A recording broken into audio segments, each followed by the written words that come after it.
తెలంగాణలో కురుస్తున్న భారీ వర్షాలకు ఎక్కడా ప్రాణనష్టం జరగకుండా చర్యలు తీసుకున్నామన్నారు మంత్రి పొంగులేటి శ్రీనివాసరెడ్డి.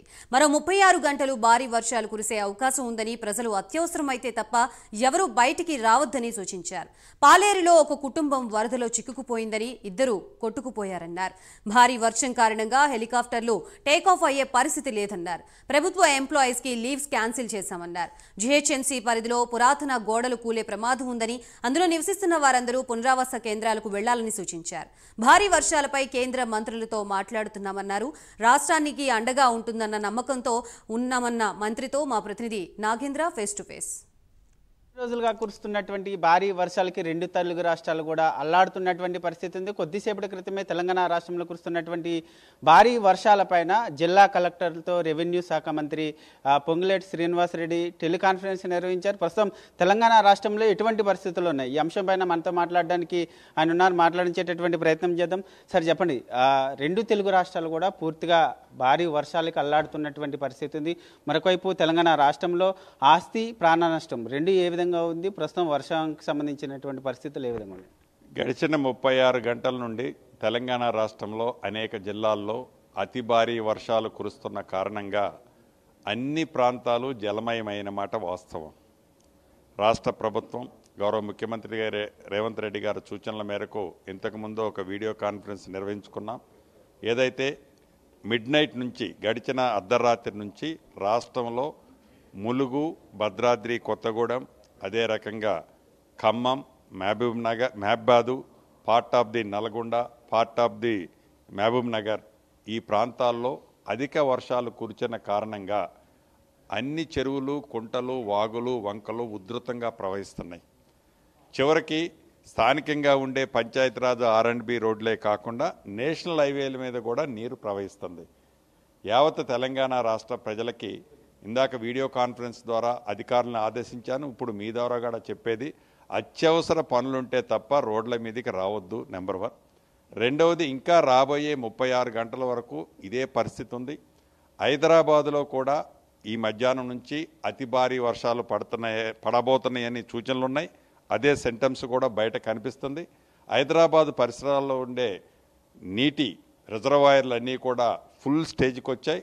ఆ దిగువ ప్రాంతానికి ఈ వాటర్ ఏదైతే వదలాలనుకుంటారో అధికారులకు కూడా ఆదేశాలు ఇచ్చాం.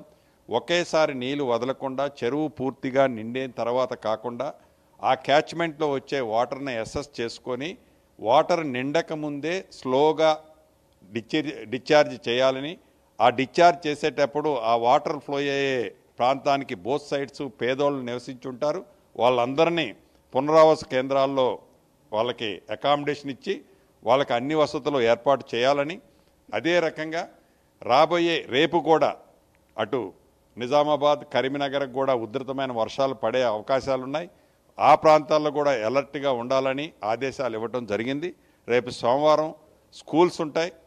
ఏదైతే ఏ జిల్లాలతో అయితే ఉధృతమైన వర్షాలు పడతాయని ఐడెంటిఫై చేశామో ఆ ప్రాంతంలో ఉండే స్కూల్స్ ప్రభుత్వ స్కూల్సే కాకుండా, కాలేజీలే కాకుండా ప్రైవేటుకు సంబంధించిన స్కూల్స్ను కూడా బంద్ చేయాలనేది కూడా అధికారులని, కలెక్టర్లని ఆదేశించాం. ఆల్ రెవెన్యూ, పోలీస్, మిగతా వ్యవస్థలో ఉన్నతమైన అధికారులతో పాటు ఎవరైతే ప్రజలకి సెలవులు ఏ అధికారికి ఇవ్వద్దని కూడా ఆదేశాలు ఇవ్వడం జరిగింది. సార్, ముఖ్యంగా మీ నియోజకవర్గానికి సంబంధించినటువంటి అంశంలో భారీ వర్షం కారణంగా ఒక కుటుంబం కొట్టుకుపోయినటువంటి పరిస్థితి, దీనిపైన ఇప్పుడే ఉదయం నుంచి ఆ కుటుంబంతో చాలాసార్లు నేను ఫోన్లలో మాట్లాడాను. వీడియో కాల్ కూడా వాళ్ళు చేస్తే ధైర్యం చెప్పుకుంటూ వచ్చాను. ఆ పూరిళ్ళు ఫేస్ మేనర్లో కొంచెం కొంచెం కొట్టుకుంటూ వచ్చి వారిని సేవ్ చేయడం కోసం హెలికాప్టర్ల కోసం కూడా ట్రై చేశాం. స్థానికంగా ఉన్న వాతావరణం అనుకూలించని కారణంగా హెలికాప్టర్లు కూడా పంపించలేకపోయాం. ఏదైతే ఈ టీములను కూడా రిస్క్ టీములను కూడా పంపించే ప్రయత్నం చేశాం, వాళ్ళు కూడా ఆ ఫ్లోకి పోలేకపోయారు. చివరికి ఆ వాలు పడిపోయిన కారణంగా లైఫ్ జాకెట్లు డ్రోన్ల ద్వారా పంపించిన వాళ్ళు అందుట్లో తండ్రి ఇద్దరు కనిపించడం లేదు. కొడుకొక్కడు ఆ లైఫ్ జాకెట్ల వల్ల సేవ్ అయినట్టు ఇప్పుడే తెలిసింది. నేను కూడా ఇప్పుడు ఆ ప్రాంతానికి వెళ్ళబోతున్నాను కొన్ని గంటల్లో హైదరాబాద్ నుంచి. తప్పకుండా వాళ్ళిద్దరు తల్లి తండ్రి కూడా బ్రతికుండే విధంగా భగవంతుడు దీవించాలని కోరుకుంటాను. సార్, ముఖ్యంగా హైదరాబాద్ అంశంకి ఇప్పటికే వాతావరణ శాఖ రెడ్ అలర్ట్ ప్రకటించింది. హైదరాబాద్ నగరంలో భారీ వర్షాలు కురుస్తాయంటే పురాతన భవనాలు కూలిపోయేటటువంటి పరిస్థితి ఉంది. అక్కడ నివసించే ప్రజలకు ఏం చెప్తారు? ఎందుకంటే కొద్దిసేపటి క్రితమే గాంధీ భవన్లో ఉన్నటువంటి భారీ ప్రహరీ గోడ కూలిపోయి కొన్ని కార్లు సైతం ధ్వంసమైనటువంటి పరిస్థితి. నగర ప్రజలకు ఏం చెప్తారు? ఏవైతే పురాతనమైన ఇళ్ళు గోడలు ఉన్నాయో అక్కడ ప్రజలు నివసించకుండా ఉండే విధంగా ప్రజల్ని అలర్ట్ చేయాలని అధికారులను ఆదేశించాం. ప్రజలను కూడా ఇక్కడ నుంచి అభ్యర్థిస్తున్నాను. ఎందుకంటే ఆ పురాతనమైన గోడలు కొన్ని రోజుల నుంచి కురుస్తున్న వర్షాల కారణంగా నాని ఉంటాయి. ఈ నానిన గోడ ఏదో ఒక టైంలో డేంజర్ ఉంటుంది. ఆ గోడ కింద నివసించే వాళ్ళు కానీ వాళ్ళని పునరావాస కేంద్రాలకు షిఫ్ట్ చేయాలని అధికారులని ఆదేశించాం. వాళ్ళని కూడా రిక్వెస్ట్ చేస్తున్నాను. తప్పకుండా భవిష్యత్తులో అటువంటి వాళ్ళకు కూడా ఈ రాష్ట్ర ప్రభుత్వం శాశ్వత పరిష్కారం చూపించనుంది. ఫైనల్ కేంద్రం నుంచి ఎట్లాంటి సపోర్ట్ ఉండబోతుంది? కేంద్రంతో ఏమైనా ఈ వరదలకు సంబంధించి కానీ భారీ వర్షాల గురించి కానీ ఏమైనా? ఇంతకుముందే కేంద్ర మంత్రివర్యులు ఉప మంత్రివర్యులు బండి సంజయ్ గారు కూడా మాట్లాడారు. ఉప మంత్రివర్యులు తప్పకుండా ఈ రాష్ట్ర ప్రభుత్వానికి అండదండలుగా ఉంటుందని బండి సంజయ్ గారు చెప్పడం జరిగింది. ఇది మనం మొత్తానికి చూసుకుంటే ఆ తెలంగాణ రాష్ట్రంలో గత 2-3 రోజులుగా కురుస్తున్నటువంటి భారీ వర్షాలకు సంబంధించినటువంటి అంశంలో అధికార యంత్రాంగాన్ని అంతటిని కూడా సిద్ధం చేశాము. ఎవరికి ఎటువంటి ఇబ్బందులు లేకుండా చర్యలు తీసుకుంటున్నామంటూ కూడా మంత్రి పొంగులేటి చెప్తున్నటువంటి పరిస్థితి కనిపిస్తుంది. వీడియో జర్నలిస్ట్ శ్రీకృష్ణతో నాగేంద్ర, హైదరాబాద్.